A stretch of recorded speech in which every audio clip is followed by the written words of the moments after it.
Mama no ase enen so mu akwaba Adom TV Badwam health tips na we so channel wo ene ni dey kan me da wase pa sa na ye no joada de kosi fia da 5 minutes yenya doctor for no won kasa endpoint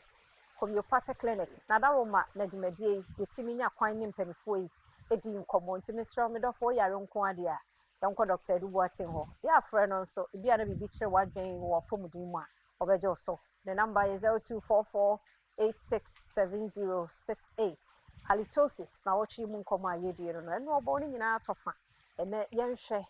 adepodia ede sai no ka ana halitosis no eba doganensi ya nase ye mu akwaba ye to ye nkomo iso na wochi ye kasafa halitosis ho yo enoma ye kasa halitosis ya enoma kofa ba no edoso okay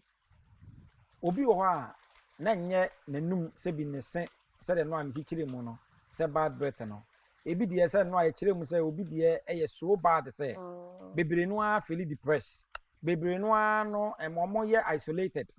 obi wo ha bo se enka oyobi a enka oye sociable by sabeth senka oye obi a lovely person just but enam ni nte no de bia no isolated no ema bebre no a no self confident ekofom ema bebre no a timi feel suicidal bebre frɛ ya say doctor do you am see just said here e ase kra from but solution ho nti ema wo a wutie sa no ema wi ase no emfo kra de ade ba no bebre no a na yade yade bi e fa no kidney condition okay say bi munya kidney a ade ba ya hu ni ntam ade ba kwa bo hu ni say bo say emanka okay etimi free wonu mo ba ede ti na ma ne ba sa kidney ni liver unya na say wo liver say na wo kidney say ya apart from say won fe be ya wo ya ama obi wa na say betima tatai ana say obi wa kwa na liver na ni so betima nya jaundice obenya yellowish pigmentation ama na ni color no aye yellowish ene sa no ma no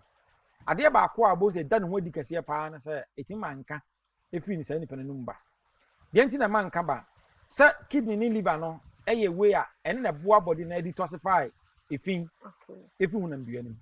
eti say obi a ne kidney asay no ana ne kidney say ana ne liver say no meaning say efin no a o say ke free ni widie mu no ntimi mfiri is retained in the body then am say fin is retained in your body no bo say ohome a oba home say amframa no epi it's one of the scientists obi anu mu bon a emye nfa na tra keke say na papa we dey na nanu bon na me dey we dey na chi ebia se wan mie wani anka nkire nipa no a de obehunu ni say bia na nipa no yade bi na esuma nipa no wa ho yade no ebetumi age nipa na yi obi o ha de de nanum nka no eba efiri ni yam acid reflux gastroesophageal reflux disease omo didi a na dwane ne bobo omobo obu a de bia wanya heartburn de bo hyehye no obu o de bi odidi na dwane de dwane bo adwane ejeje na obo na dwane e wadi akọ yam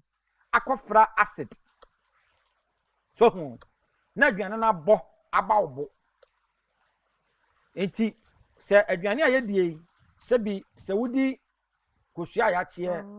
hwehwam kama fried rice enya kwa wo yamu a na se wo de se bi wo fikra no a both a scent no a different ball game altogether because chemical bebre achima guso e wo yam chemical reaction goes on it is said aduane no e boba wo bo a ka hunu se scent no is different enti omo didi a omo gastroesophageal reflux disease wo didi a aduane boba wo bo na obo hyehye wo ne sankofo no bebre no a no enya bibia be ka no se halitosis ade ba kwa sa de halitosis ba eye bibia be ka no se sinusitis sinus no ya wo bibi o ha em se one day o se di nkomo ya wo ekwan da enipa da sani wo hwene ba ekwan ba akoda wani ase ba akoda ha ena ba akoda etini mienu no ebi da wo ha ena ebi da wo ha eti ekwan de da utirinim uti kwankora no aye kan se scar na kwan de dam ene na boa lessen the weight of yetimu duro nya sanka enipa da sani ya na ma na ke eti no nke se ya entimi so ya kon no ke kon ntimi carry the weight na ya scar ni kura sa yakopon nim bia wa ya na sa tissues bi da sa sinus ni eti sa sinus na ya yi na be kan se paranasal cyanosis eti sa tissues na da ewo o sinus ni mu no inflame a ene baka say sinusitis